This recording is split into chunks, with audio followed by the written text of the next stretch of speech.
ये कहानी टैमी ऑल्डेम नाम की एक लड़की की सच्ची कहानी है जो 41 दिनों तक एक विशाल समुद्र में फंसी रहती है। उसके साथ क्या क्या होता है और वो वहां से कैसे बाहर निकलती है, ये जानने के लिए वीडियो को पूरा देखें। कहानी के स्टार्ट में हम एक लड़की को देखते हैं जो एक बोट में बेहोश पड़ी है। इसका नाम टैमी है। कुछ देर बाद उसको होश आता है और वो बोट के ऊपर आती है और यहाँ बोट की हालत देखकर ऐसा लग रहा था कि जैसे ये बोट किसी भयानक तूफान से टकराई हो। फिर वो जोर जोर से रिचर्ड रिचर्ड चिल्लाने लगती है, पर उसे रिचर्ड कहीं भी नहीं दिखाई दे रहा था। ये समुद्र के बीचों बीच फंसी हुई थी। इसके चारों तरफ सिर्फ पानी ही पानी था। इसके बाद कहानी 5 महीने पीछे जाती है।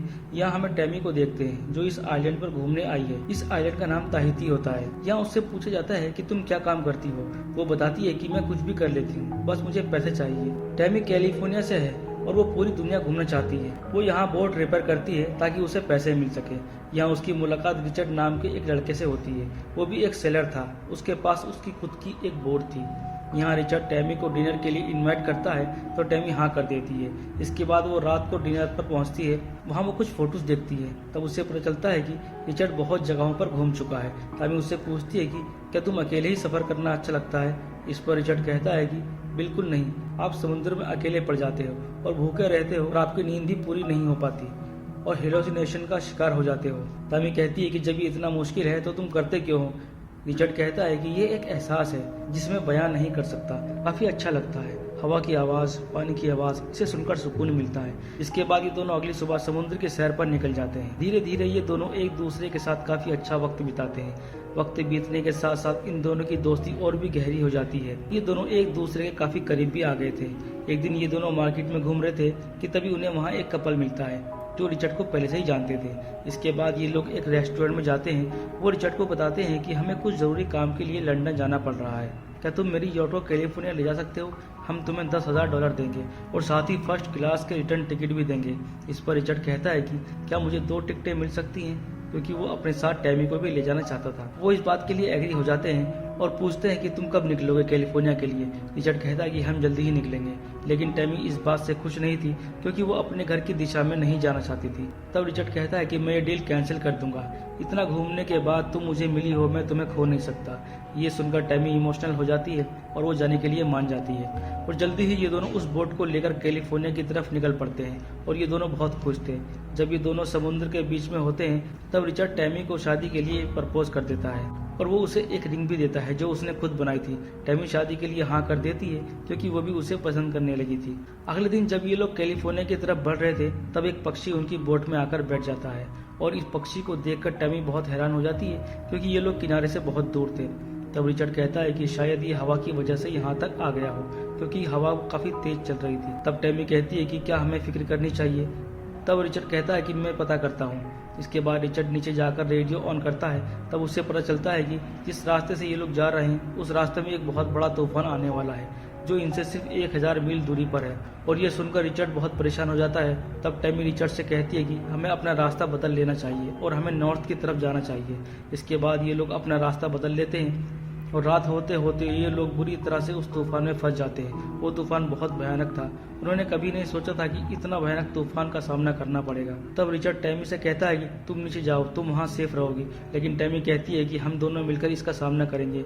वो नीचे नहीं जाती और तभी एक बहुत बड़ी लहर आकर उनकी बोट से टकरा जाती है, जिसकी वजह से उनकी बोट पलट जाती है और टैमी बोट के अंदर गिर जाती है और रिचर्ड समुद्र में गिर जाता है और उसके सर पर एक लोहे का पाइप लग जाता है, जिसकी वजह से वो वहीं पर बेहोश हो जाता है। अगली सुबह जब टैमी को होश आता है तो वो रिचर्ड को आवाज लगाना शुरू करती है, पर रिचर्ड का कुछ भी पता नहीं होता। वो उसकी बात का कोई भी जवाब नहीं देता। वो दूरबीन से देखती है पर दूर दूर तक उसे कोई शिप नजर नहीं आ रही थी और न ही रिचर्ड दिखता है और न ही उसे कोई किनारा दिखता है। वो रेडियो की मदद से मदद मांगने की कोशिश करती है पर रेडियो भी खराब हो चुका था। इस बात से टैमी बहुत परेशान हो जाती है और रोते हुए वहीं बोट के ऊपर लेट जाती है। वो बहुत जख्मी थी और थकी हुई भी थी, इस वजह से उसकी आंख लग जाती है। पर जब उसकी आंख खुलती है तो वो देखती है कि उसकी बोट में एक छोटी बोट भी थी, पर वो अब यहाँ मौजूद नहीं है। जब वो दूरबीन से देखती है तो उसे समुद्र में बहुत दूर वो लाइफ बोट दिखाई देती है।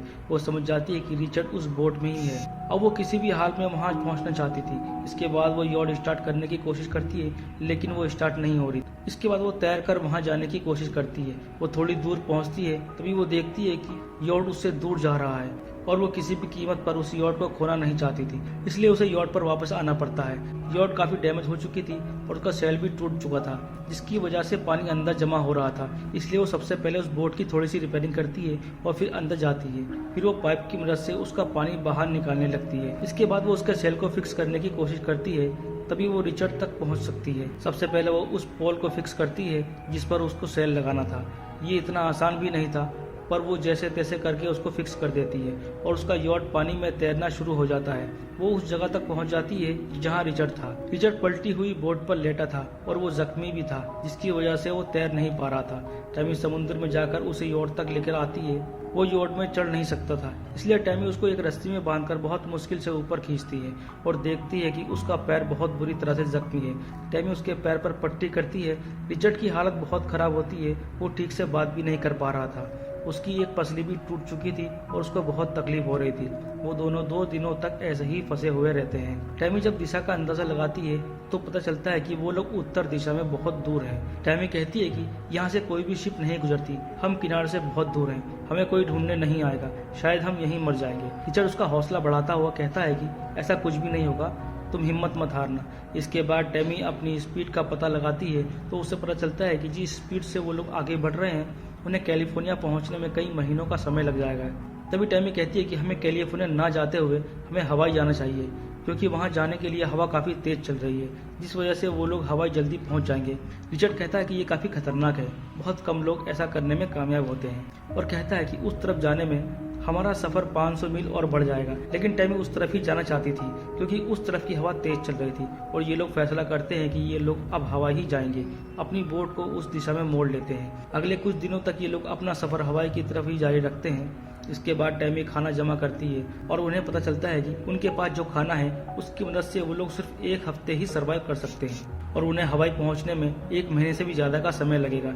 इसलिए रिचर्ड कहता है कि हमें प्रोटीन सप्लीमेंट लेना चाहिए, यानी मछलियों को पकड़कर खाना चाहिए। लेकिन टैमी कहती है कि मैं किसी भी मछली को नहीं मारने वाली, ये मुझसे नहीं होगा क्योंकि मैं वेजिटेरियन हूँ। लेकिन वो ये भी जानती थी कि अगर वो समुद्र में जाकर मछलियों को नहीं पकड़कर लाएगी तो वो लोग भूख की वजह से मारे जाएंगे। रिचर्ड के बहुत समझाने के बाद टैमी समुद्र में जाती है मछली पकड़ने के लिए, लेकिन वो इस काम में नाकाम रहती है और बिना मछली पकड़े वो वापस आ जाती है। और अब इनके पास पानी भी बहुत कम बचा था। अब तकदीर यहाँ उनका साथ देती है और अगली सुबह बारिश होती है, जिसे देखकर ये दोनों बहुत खुश हो जाते हैं और पेट भर के 18 दिन बाद पानी पीते हैं और बहुत सारा पानी जमा भी कर लेते हैं। पर सिर्फ पानी जमा करने से इनकी मुश्किल आसान नहीं होने वाली थी। हवाई पहुंचना इतना भी आसान नहीं था। आज इन्हें समुद्र में सफर करते हुए 29 दिन हो चुके थे। एक रात जब ये दोनों आराम कर रहे थे तब इनको एक उम्मीद दिखती है। उनके सामने एक बहुत बड़ा कार्गो शिप आ जाता है। टैमी यहाँ पर फ्लेयर गन चलाती है पर वो लोग उनको नहीं देख पाते और कुछ ही दूर जाकर वो कार्गो शिप गायब हो जाता है। रिचर्ड उसे बताता है कि ये तुम्हारा हेलोजिनेशन था, यहाँ पर कोई भी कार्गो शिप नहीं आया था। टैमी पूरी तरह से टूट जाती है। अब उसे लगने लगा था कि अब वो लोग यहीं पर मर जाएंगे, पर वो इंतजार करने के अलावा और कुछ कर भी नहीं सकते थे। अगले दिन जब टैमी रिचर्ड के पैर की पट्टी उतारती है तो वो देखती है कि रिचर्ड का घाव अब पहले से भी ज्यादा खराब हो चुका था। उसकी हालत पहले से भी ज्यादा खराब हो गई थी और उसको बहुत तेज बुखार भी था। अब यहाँ इनको कुछ दिन और बीत जाते हैं। अब एक बार फिर से इन्हें एहसास होता है कि यहाँ फिर से तूफान आने वाला है, लेकिन इस बार ये लोग तूफान का सामना नहीं कर पाएंगे। लेकिन एक बार और तकदीर इनका साथ देती है। तूफान नहीं आता, सिर्फ तेज हवाएं चलती हैं। अगली सुबह हम देखते हैं कि टैमी बेंच पर सर रखकर सो रही है और रिचर्ड उसे उठाने की कोशिश करता है। तब टैमी उससे कहती है कि अब मैं तुम्हें नहीं उठाऊंगी, अब तुम जा सकते हो। और दोस्तों ये पॉइंट इस मूवी का बहुत बड़ा शॉकिंग पॉइंट है। इसके बाद हम देखते हैं कि रिचर्ड वहाँ नहीं है, यानी कि रिचर्ड कभी उसके साथ था ही नहीं। जब तूफान आया था तब रिचर्ड की उस तूफान में ही मौत हो गई थी। उस हादसे के बाद रिचर्ड टैमी से कभी मिला ही नहीं। ये बस टैमी की कल्पना थी जो उसके साथ कई दिनों तक थी। उसने इस सच्चाई को मान लिया था कि रिचर्ड अब इस दुनिया में नहीं रहा और अब वो एक बार फिर से समुद्र से मछलियां पकड़ने की कोशिश करती है, जिसमें वो कामयाब हो जाती है, क्योंकि अगर वो मछलियां नहीं खाएगी तो वो जिंदा नहीं बचेगी। और कुछ दिन बीत जाते हैं और उसे अब समुद्र में पूरे 41 दिन बीत चुके थे और उसकी हालत बहुत ही ज्यादा खराब हो चुकी थी। और एक सुबह यॉट पर एक पंछी आता है। टैमी उस पंछी को देखकर बहुत हैरान हो जाती है, क्योंकि अगर उसकी यॉट पर कोई पंछी आया है तो जरूर आसपास कोई किनारा होगा। उसे लगता है कि कहीं ये मेरा हेलोजिनेशन तो नहीं है, और तभी वो दूरबीन से देखती है तो उसे किनारा दिखता है और साथ ही उसे एक शिप भी नजर आती है। और तभी वो फ्लेयर गन चलाती है ताकि वो लोग उसे देख सकें और उसकी मदद कर सकें। वो लोग टैमी को देख लेते हैं, जिसके बाद वो लोग जल्दी ही उसके पास पहुंच जाते हैं वो लोग उसके लिए खाना और पानी भेज देते हैं और उसकी यॉट को अपनी शिप से बांधकर किनारे तक ले जाते हैं। और जब वो पूरी तरह से ठीक हो जाती है तो वो वापस ताहिती आती है जहाँ वो रिचर्ड से मिली थी। इसके बाद वो रिचर्ड की बोट में आ जाती है जहाँ वो रिचर्ड की और उसकी बहुत सारी फोटोज देखती है जिन्हें देखकर उसे रिचर्ड के साथ बिताए गए पल याद आने लगते हैं और वो वहीं पर बैठकर रोने लगती है। इसके बाद वो किनारे पर जाती है और जो अंगूठी उसे रिचर्ड ने पहनाई थी उसे वो समुद्र में बहा देती है। और इसी के साथ ये मूवी यहीं पर खत्म हो जाती है। ये कहानी टैमी की जिंदगी की सच्ची कहानी है। जब उसके साथ ये हादसा हुआ था तब उसकी उम्र 24 साल थी और वो समुद्र में 41 दिनों तक अकेली रही थी। दोस्तों, अगर ये कहानी आपको पसंद आई होगी तो वीडियो को लाइक करना और चैनल को जरूर सब्सक्राइब करना।